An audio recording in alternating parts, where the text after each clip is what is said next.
സുഹൃത്തുക്കളെ, ക്ഷേമ പെൻഷൻ എന്നത് യഥാർത്ഥത്തിൽ എന്താണ്?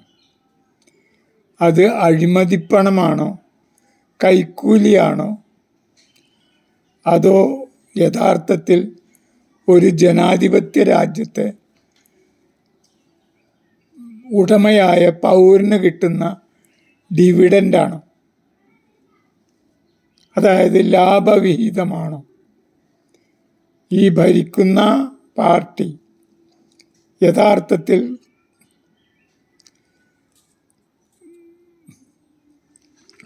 അവരുടെ മനോഭാവം അനുസരിച്ച് അതിനെ വ്യാഖ്യാനിക്കാവുന്നതാണ്.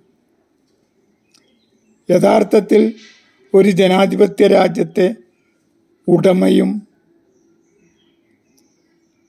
ഭരണകർത്താവും മാനേജറും പൊതുജനമാണ്. അതുകൊണ്ട് തന്നെ പൊതുജനങ്ങളാണ് അവയെ നയിക്കേണ്ടത്. ആ നയിക്കുന്നത് ചില റെപ്രസെൻറ്റേറ്റീവുകളെ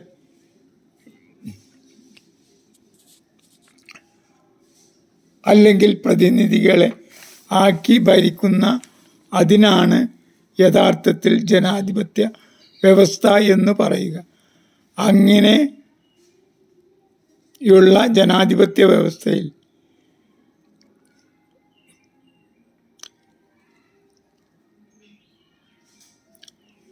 വിഭവങ്ങളുടെ ഉടമസ്ഥാവകാശം വളരെ കൂടുതലായിട്ട് ഉന്നതരിൽ മാത്രം ആയിരിക്കുകയും അതുകൊണ്ട് അതിലെ ഒന്നും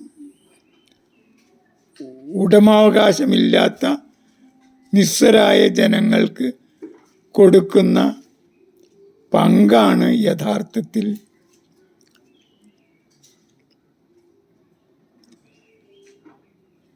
ഇതുപോലുള്ള സേവന വ്യവസ്ഥകൾ എന്നാണ് എനിക്ക് പറയാനുള്ളത്.